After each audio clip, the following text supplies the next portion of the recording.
Hello and welcome back to another episode of Critical Reactions with your host Bryan.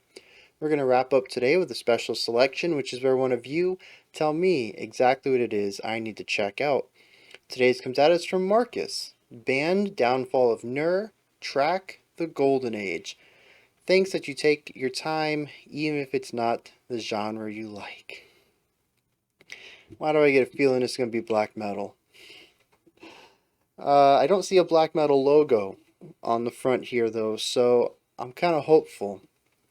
We do have an 18-minute track ahead of us. Let's dive into the Golden Age.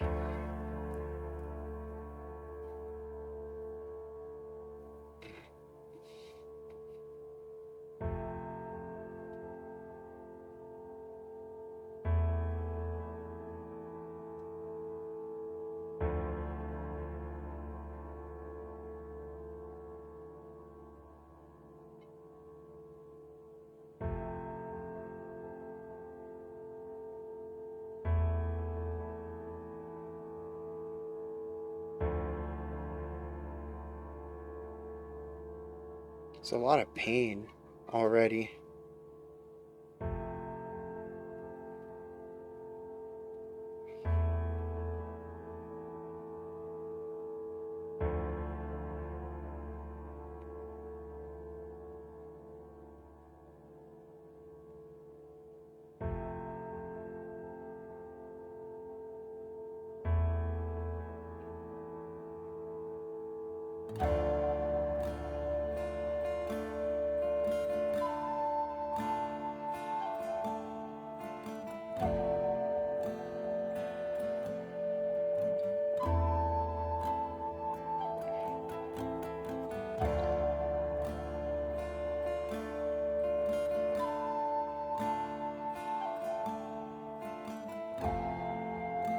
Yeah, it's really interesting. Every other bar, give or take, beat 4 drags on just a little longer.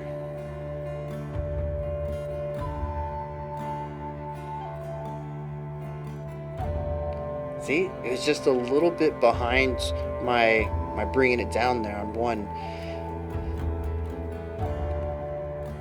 But the whole band does it. It's like a really short fermata.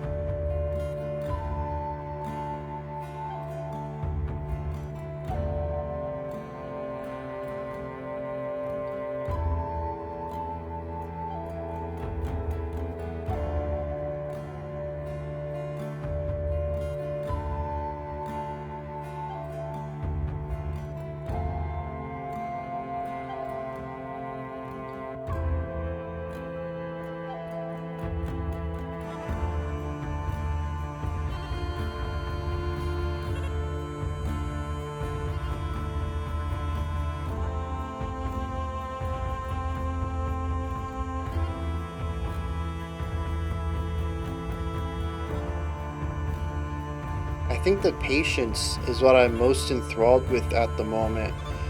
We just hit the 3-minute mark, and besides adding some layers and timbres, we're still in the same thing we started with, that the piano started us off with.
Oh, we have a new little line over here on the guitar.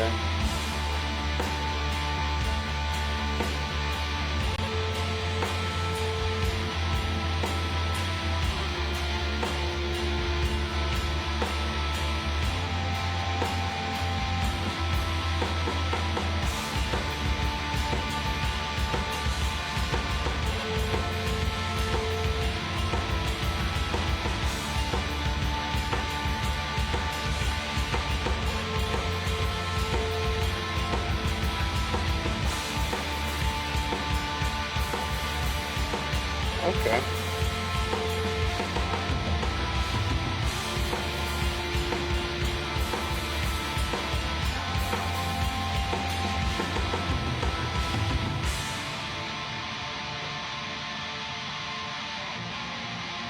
Oh no.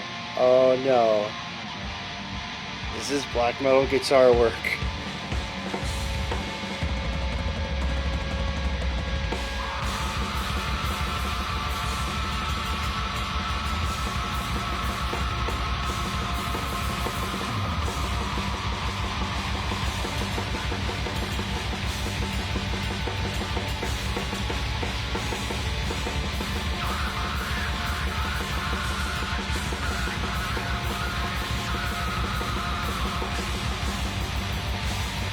Those vocals.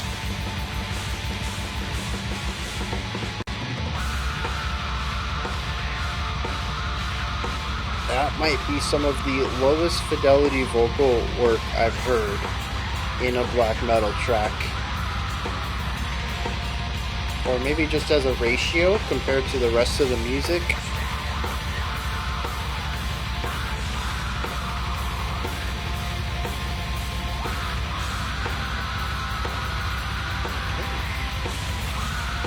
Fun little ride cymbal.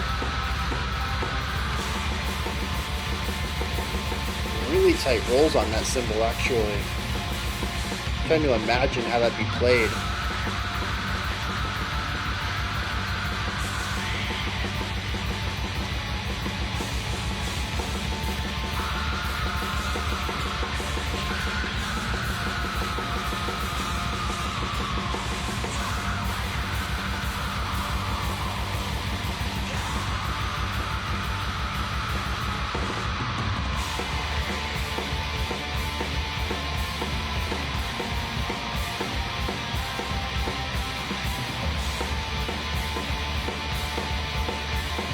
What in the world?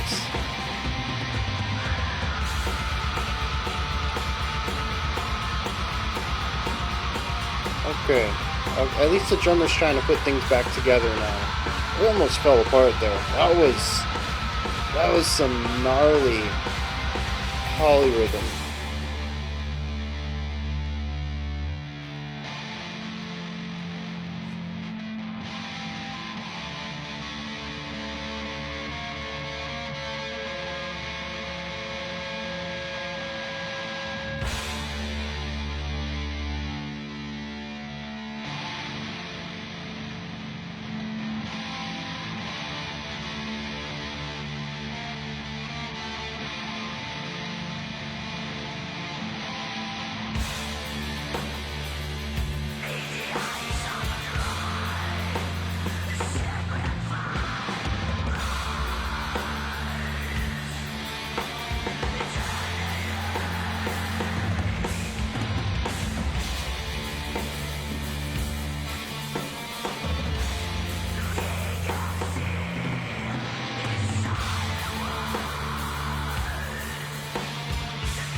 What a dry snare sound, too.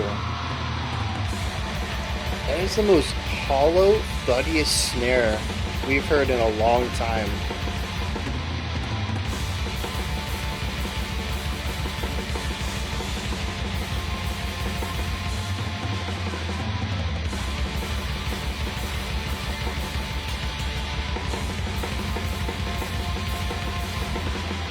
It's a very rough performance too, which I know is usually a positive for black metal listeners. but the heavy compression and distortion mixed with the general noise of the 16th notes in the drum in that last section really covered up a lot of muddiness in the performance.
The whole band is dragging. It's a great effect for what they're aiming for, but I don't get the intention. I don't get the perception that it's intentional.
Okay.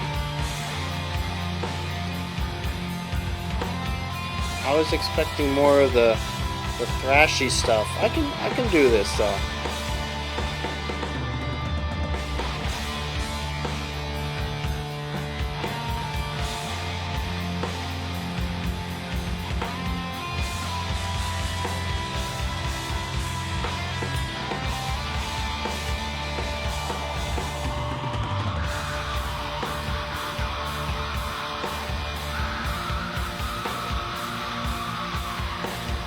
The drumming is so bizarre.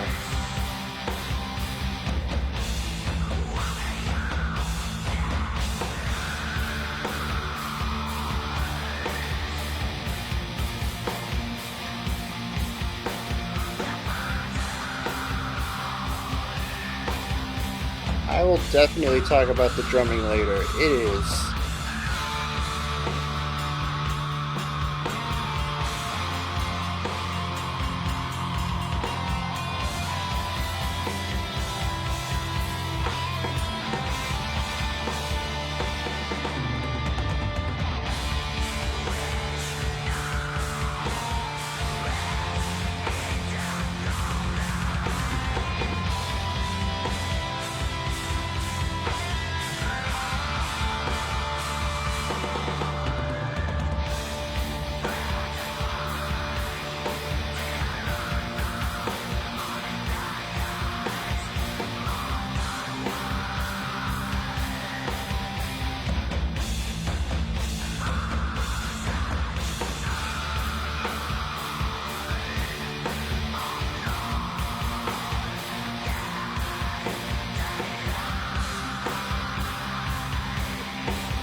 I feel kind of bad because I know that section we just came out of was supposed to be the peak. I just can't see it as that.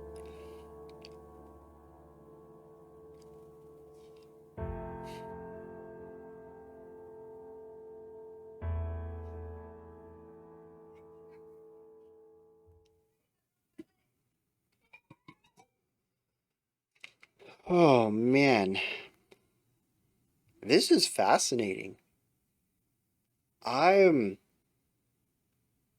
I love when I get tossed stuff like this because uh, you know, just earlier today we were talking about the Daniel Johnston track, and I said I prefer to really love a song or really dislike a song, because it gives me a reaction to it. It gives me, an associated feeling to it.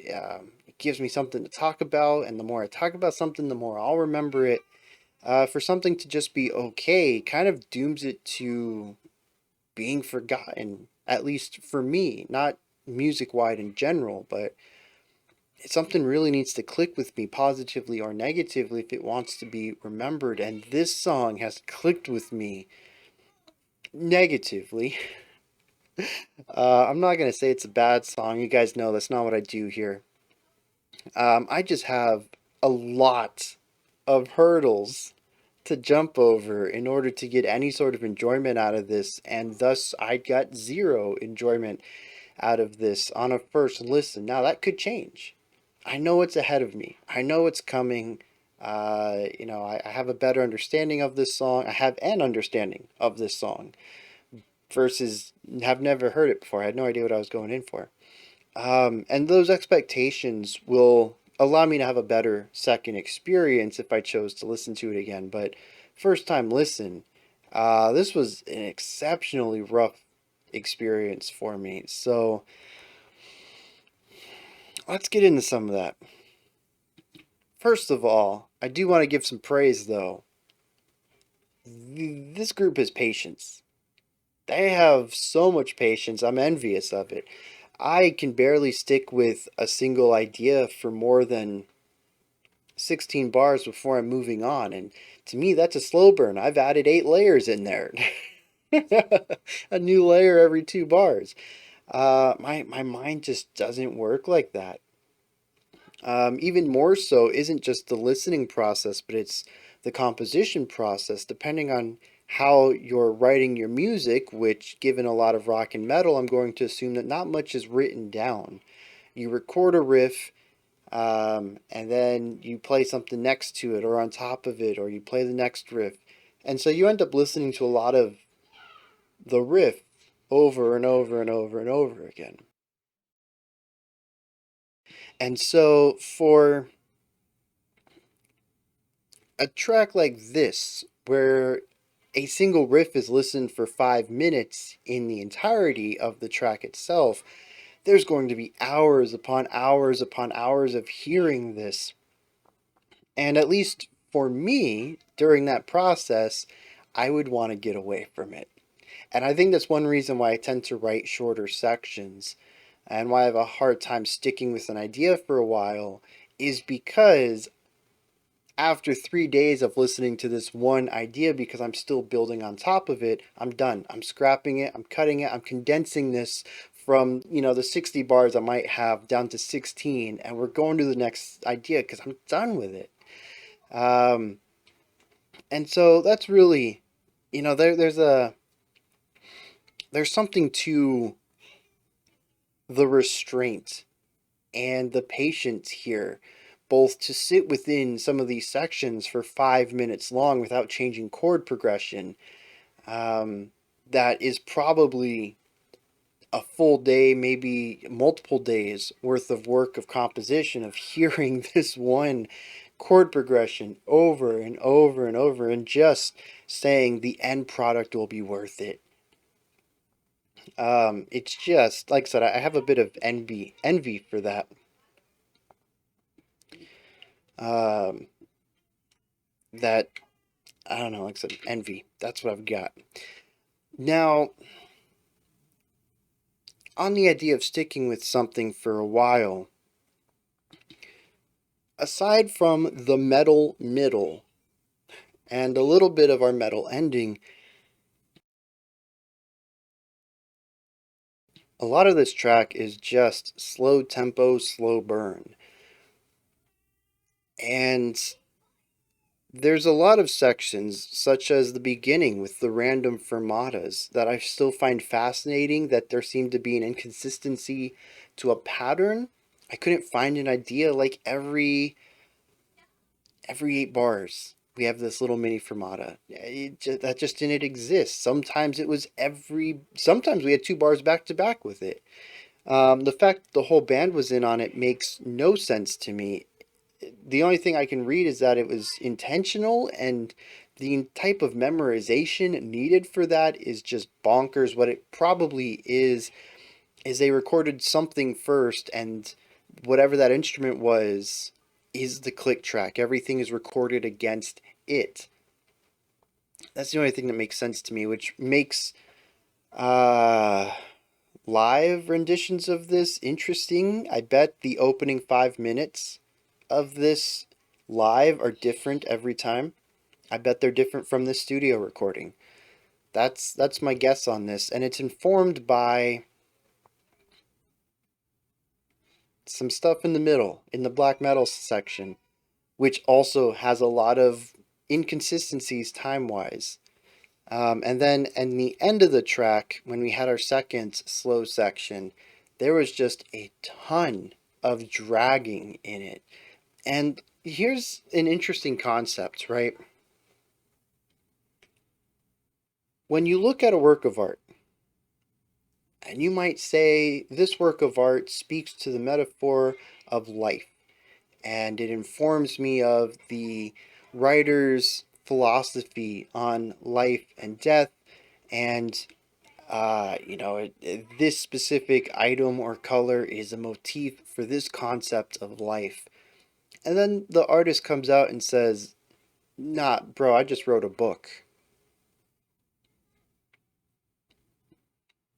It doesn't take away from the fact that those parallels, motifs, and metaphors can be read into, and as long as the person dissecting the work has proof from within the text itself that says, it backs this up. Every time this color comes up, it references this metaphor. And it, consistently, multiple parts of the text support this reading of it. It's in there, whether the writer intended it or not. That phenomenon happens in metal a lot. In fact, this whole channel is kind of based on it. There are certainly some bands and, well, I should say composers in general, that I listen to their music and I think, yes, what I just read out of it, my interpretation of the music and what it told me is exceptionally intentional, and that every single minute component was purposefully placed there to tell me a story. Most bands, most composers, I don't. Metal just, it's not a very nuanced genre. It can be, don't get me wrong, but for the most part, it's not. And that's fine. It does what it does very well, and that's being loud and abrasive, and there's certain things that work really well within that context.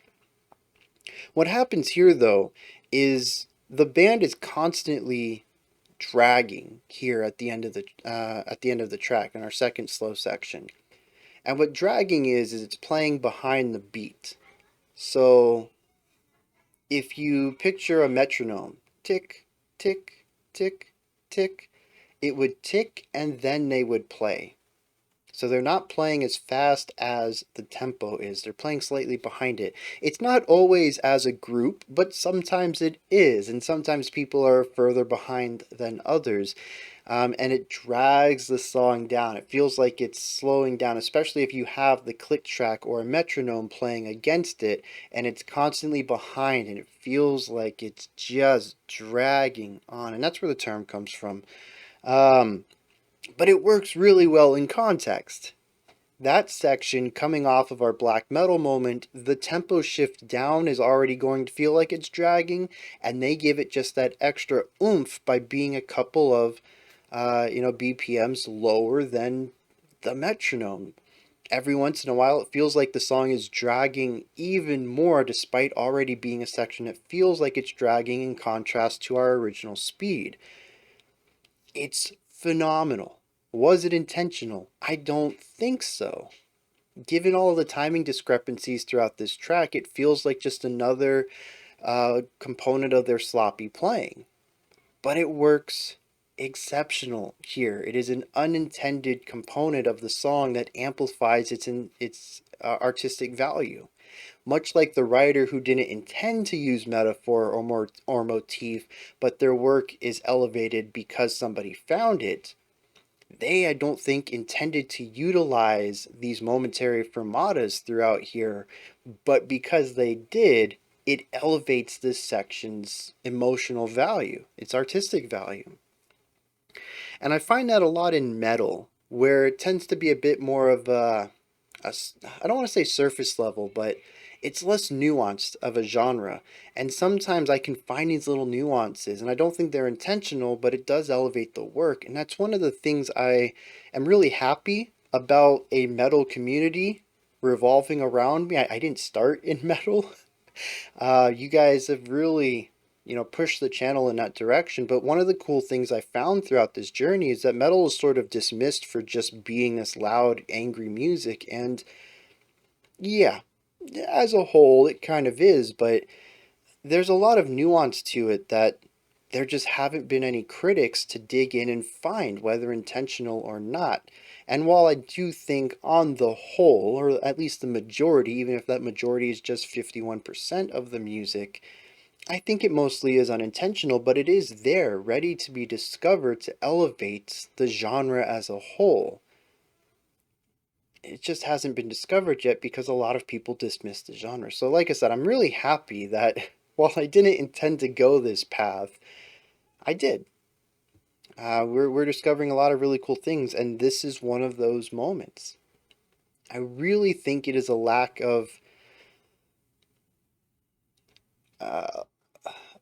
what's the word I want? It's a lack of perfection, a lack of practice that goes into making many of the moments of this track, but it ends up improving it. It's not necessarily better without context. I think the sloppy playing in another track of theirs could really bring it down for me. And for the most part, it does hinder my appreciation of it on the whole, but in moments like this, like those mini fermatas in our opening section and this dragging that we get in this third section, it works very well. And I think it's one of the reasons why, many people say, I like the sloppy playing. I'm not a fan of rigid, robotic technical playing. Um, and that's because moments like these can come out of that. And I think even if you don't know how to express it, how to put it into words, this song in particular is elevated from sloppy playing at moments, at least from my perspective. And you wouldn't get that with raw technical precision and putting thousands of hours into a single riff like some bands do. So I just wanted to point that out. I feel like I stayed on this topic a bit longer than I expected, but I do think it's an interesting moment, and I don't get to talk about it very often. So, some of you might have skipped it. That's fine. If you stuck around for it, thank you. I like to talk about cool musical things like this. Now, on the whole, we have a song that's very folky in our opening 5-6 minutes. I felt like the biggest troll, not from Downfall of Nur specifically, but maybe Marcus, definitely did not lead with anything saying, hey, we're getting ready for some black metal. And the opening 6 minutes did not really tell me we were going for black metal.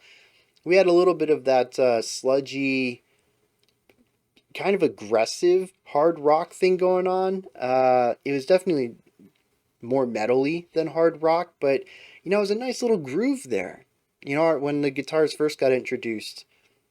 But then we went straight into some of the gnarliest black metal. Like I said, I felt a little trolled there. I took it on the chin though, right? It's fine. Um, I really like the folky bit though. It goes on for a bit too long for me, but their layering is nice. The chord progression I thought started off a little hokey. It's filled with pain. I mentioned that at the beginning, but it's also very on the nose. There's nothing complex about it. That is just a painful, sorrowful three chords. But the way that they embellished it, added context to it, recontextualized it, with all of the extra layers that they put on and the new notes that we got out of them. Eventually, I think it was the bagpipes ended up taking over the chord progression from the piano. There was another instrument in there too. But we slowly took those original, what, 9, 10 chords, give or take? Well, no, they were about 4 apiece, weren't they? Yeah, so 12 chords, or 12 notes, and we reordered them. We restacked them. We put in accidentals. And we allowed this very plain chord progression that we started with to evolve into something more complex. And there's a lot of really great atmospheric writing going on here. I mean, there's also really good ornamental writing. We didn't really have too much in the way of melody, but atmosphere, ornamental, chord progression itself, and just the atmosphere in general, just really great. The growth was a little long for me, but the growth itself was solid. And we actually saw this again later on in our second slow section. They have really good chops for writing this atmospheric stuff. I wish they would stick with it a little longer, but that's just my personal bias. We eventually shift over into metal, and we see most of these techniques compositionally get thrown out the window to have constant 16th notes that border on tremolo picking because honestly they're not that consistent. Working with dyads, working with similar chords. I thought this was really neat because we did start with a similar chord progression to the folky stuff, and then we evolved it into other directions to kind of get more of a metal edge off of it.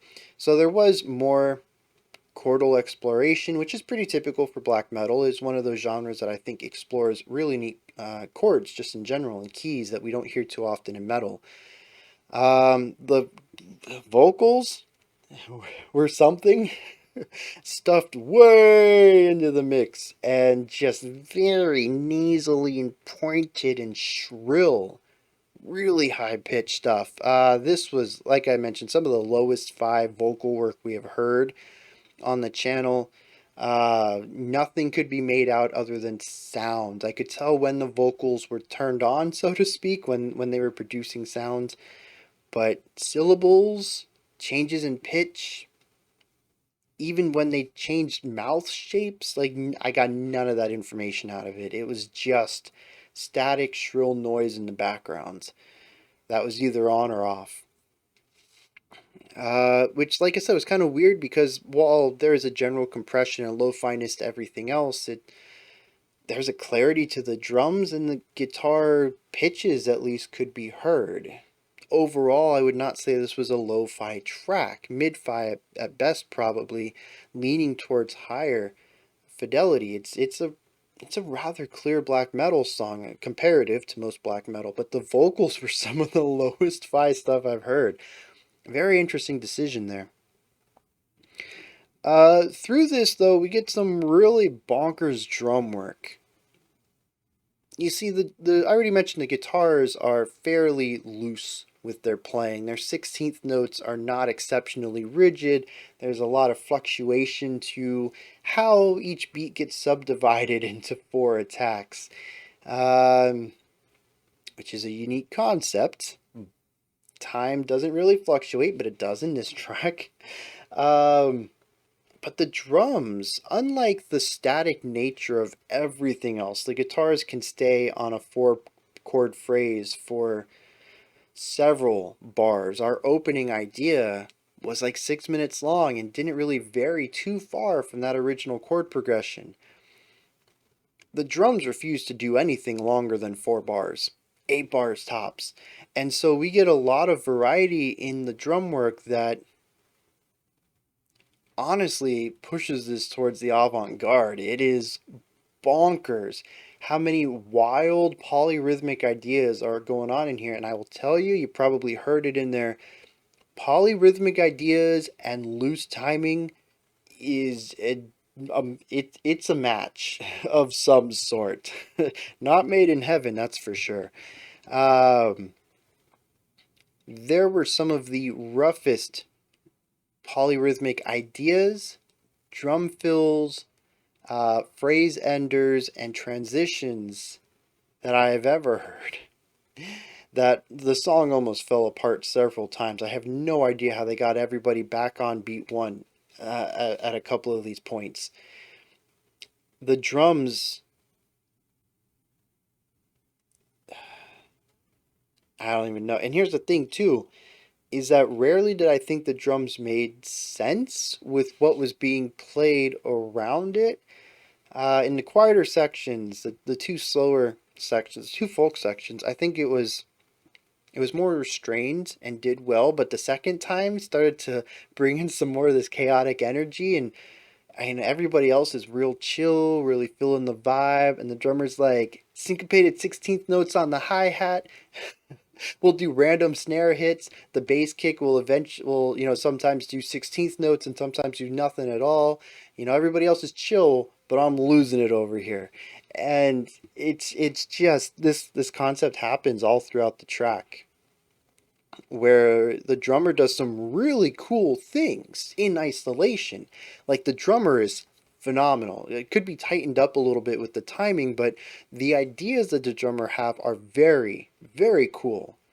Just in context of this track, they're usually out of place and it feels very odd. Now, sometimes they sort of fit, and I'm glad when we distanced ourselves from that typical 16th note bass kick with like blast beats on the snare.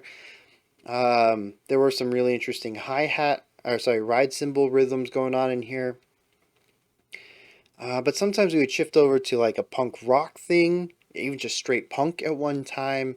There's some prog rock things in here. There's some djenty concepts, and like it just doesn't work well against the rigidity of everything else.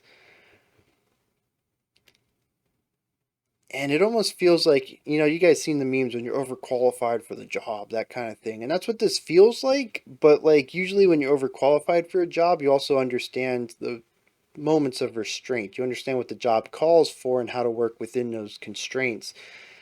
And this drummer doesn't. He thinks every situation is fine to play anything, and it creates some really interesting moments. Again, I want to purposefully stray away from calling this bad. At best, the word weird is probably going to pop up, which has some negative connotations to it, but it's just the idea of unusual choices that I think permeates a lot of the drum work here. It's the standout moment to me. Always thinking, what is the drummer going to do next? Because some of these drumming decisions feel a bit chaotic. They come out of nowhere. They're not supported by anything else. They grind against the rhythmic ideas the rest of the band is utilizing. They're so out of place. It almost feels at times that the drummer is.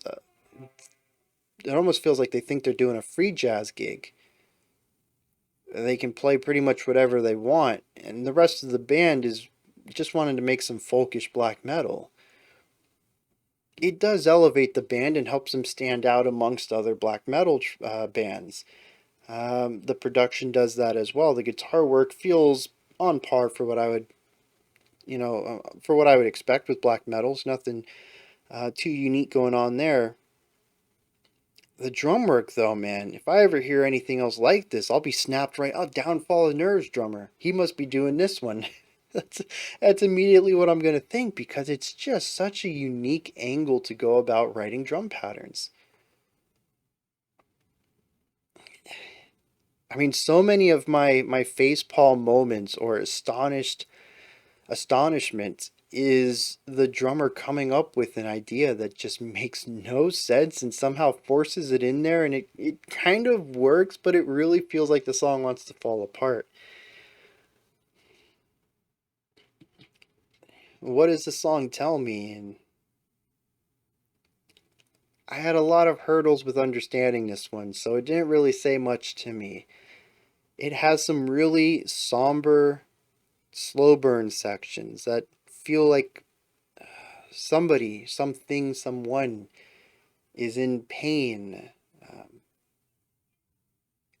there's a weight hanging over them. The black metal, as usual, just says aggression to me. I still have a really hard time deciphering black metal. There's just so many attacks. It's just aggression. It's lashing out. Um, and the drums just feel unhinged.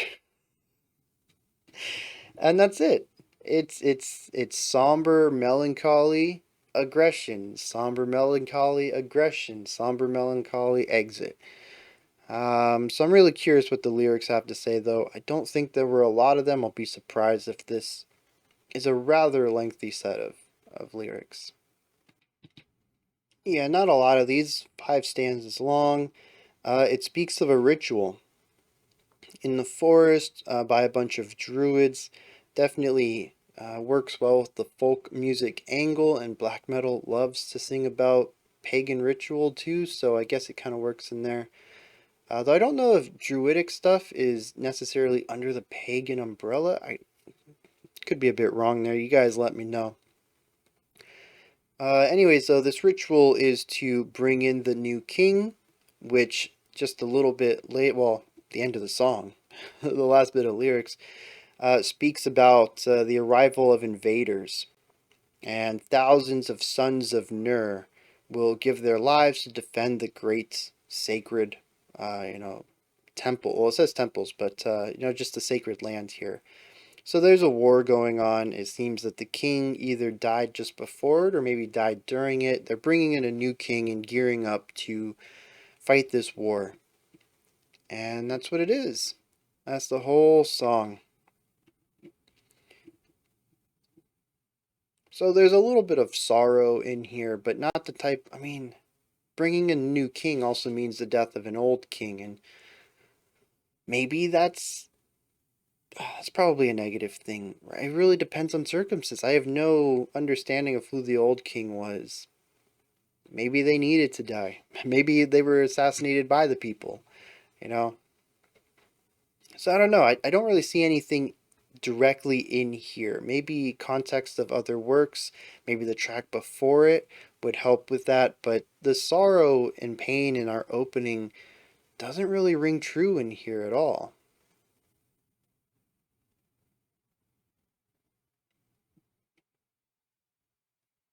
It also, opening stanza though, says, "Here is where we come to pray. The smell of blood and smoke, it spreads through the forest. 1,000 horns sound in salute to the new king."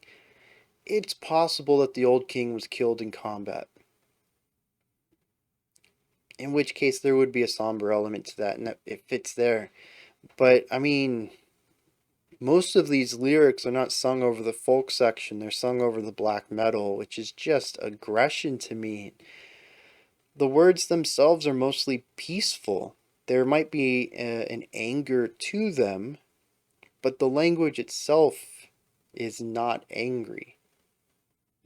It's neutral at best.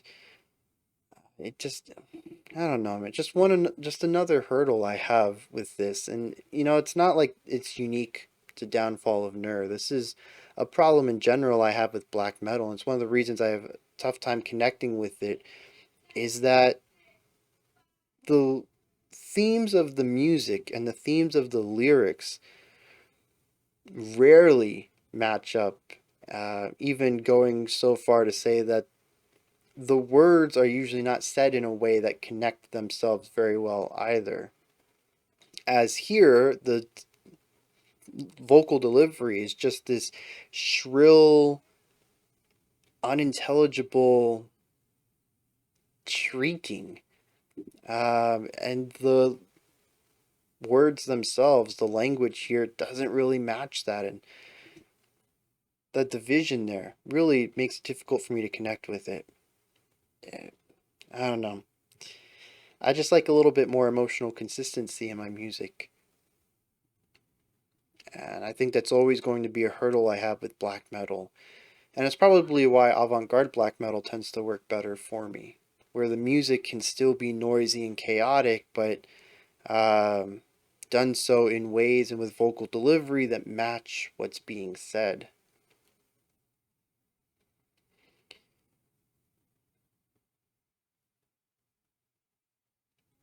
Yeah, that's going to wrap it up. This is a lengthy one. Those are my thoughts on Downfall of Nur's The Golden Age. What are your thoughts, your opinions, your perspective? Let me know down in the comments. Above that, in the description box, if you could, find the link for it, Linktree. It takes you here. You can find links to my music, the Discord server, ways to support the channel, and so much more. Above that, if you could, like, subscribe, and ring the bell. I greatly appreciate all three. That wraps it up for today. We'll be back tomorrow. We're going to continue on with this week's theme of outsider music. Until next time, remember to be critical, not cynical, of the music you listen to, and have a fantastic morning, afternoon, or evening, whenever you choose to watch my videos.